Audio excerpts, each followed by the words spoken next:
Let's move on to education. What do you see as the appropriate balance between federal, state, and local government involvement in elementary and secondary education in Pennsylvania? The question to you, John.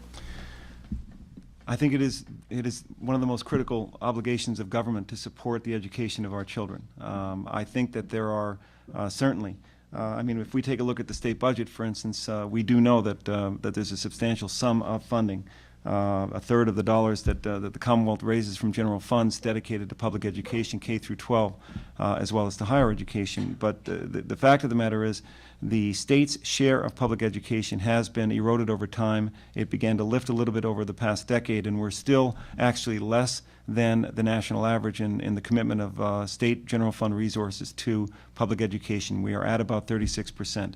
There are several states that are at 50%, some states higher than that. Texas, I believe, is at 38% now. So we are actually under the national average with respect to our commitment to public education. It is paramount. But for every dollar that we spend in public education is an obligation to guarantee performance and accountability of our districts, of our teachers, and of our students.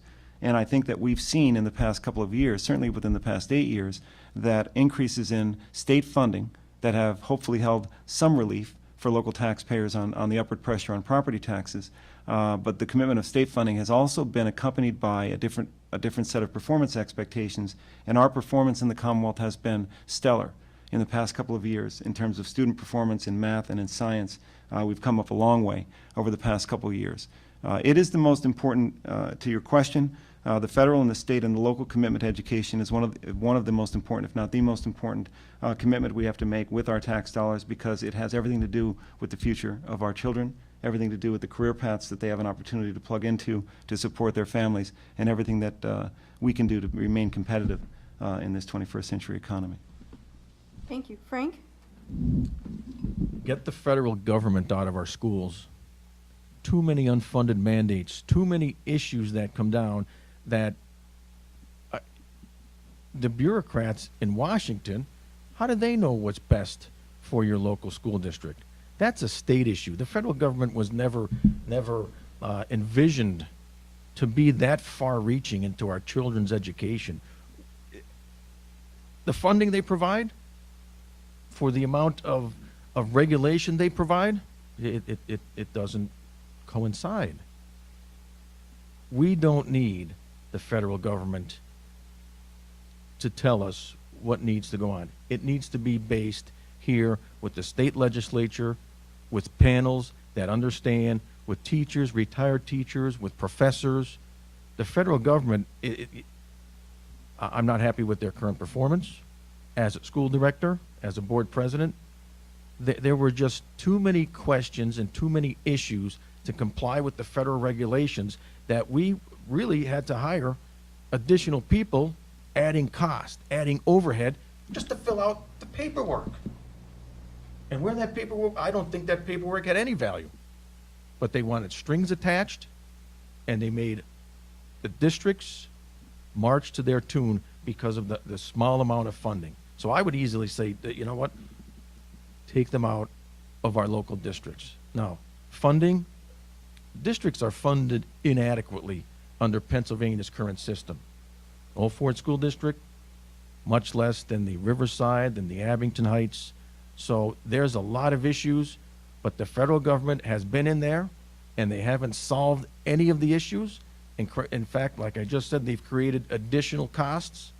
So I would like to go to Harrisburg and be one of those people that was the catalyst to remove the federal government from the mandates that cost us, that don't produce higher test scores and results. John, anything to add? I don't know if I can entirely disagree with Frank. The No Child Left Behind mandate was a federal mandate. It was an unfunded mandate. I think, however, that the federal government and the expertise that they bring to bear on the issues that are important in modern public education, and the opinion that could be rendered, if in fact they would at least divulge control more locally to the state and the locals. I think I don't disagree too much with Frank on that point. Okay, thank you. We're almost out of time. I think we started a little bit late, so I have two additional questions that I want to ask you, and we'll skip the rebuttal on these two questions. The next question pertains to higher education. As we are located here in Scranton, which is certainly a college town, and here on the University of Scranton campus, how can we make higher education more affordable for the students, the citizens, the children of Pennsylvania? And that question goes to Frank. Oh, one of my first and pet agenda items is the elimination of school district property taxes. Why? So I can put money away for higher education for my own children.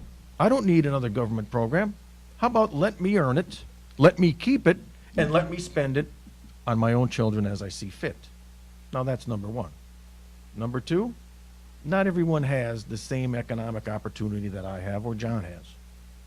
So there needs to be, and we already have in place, low-cost loans, scholarships, grants. But when you're spending $29 billion and not solving any problems, what's the expectation? Well, you know what? If the priority is education, and I want to draw an individual, Stephen Hawking, astrophysicist, paraplegic, in a wheelchair, can't even speak. What a brilliant mind this person has. Now, if he could overcome those types of obstacles, we here can absolutely make higher education more affordable and more accessible to our people, because we are in competition right now with India and China. And China is sending their students here, and India is sending their students here. They were staying here. But guess what? The Indian economy, the Chinese economy, they're enticing them back. It's absolutely critical that higher education becomes something that produces a better product at a lower cost. Government hasn't been able to do that. Private sector may be able to do that. But it's an issue that is not going away and is becoming more severe as we speak. But we can do it. John. Well, I'm a product of higher education from this region, and I'm looking out on my wife, and we have two children that are in college right now, so we understand, I think, mightily the challenges that a lot of citizens in the 22nd District and throughout the Commonwealth and indeed throughout the nation face with respect to trying to afford higher education for their children. I think it's very important to keep in mind that you can't get something for nothing. To eliminate property taxes, it sounds attractive. I can't imagine anything I'd like further than not to have to pay them, but I would tell you that unless there is a stable, sustainable, predictable alternative for us to fund public education and to take that property tax burden off of our taxpayers, I think that reality is going to prevail. We need to understand that you don't get something for nothing, which comes to my second point. If there is a continued retreat by the federal or the state government in the amount of resources it deploys to help subsidize the cost of higher education, I think that becomes a question for the distance that's created between that higher education opportunity and the families that are trying to get their children there. The key for us has to be economic growth. Economic growth to create the opportunity for families to support themselves, to save, to be in a position to make decisions, and to provide the catalyst of some public resource where necessary to lift people up to public education who can't otherwise get it despite best efforts. I do think also, and I want to speak to Frank's earlier point about the issue of the private sector. We have witnessed in this Commonwealth an educational improvement tax credit. It was an opportunity to leverage private resources in a manner that would allow private corporations to make certain contributions toward educational improvement organizations, and in so doing realize a tax benefit from the Commonwealth. It's an actually very, very powerful tool and a very successful one. We could do something like that, I think, to help drive more private investment into families in need who are trying to get their kids into public education, higher education, through our tax policies. Thank you.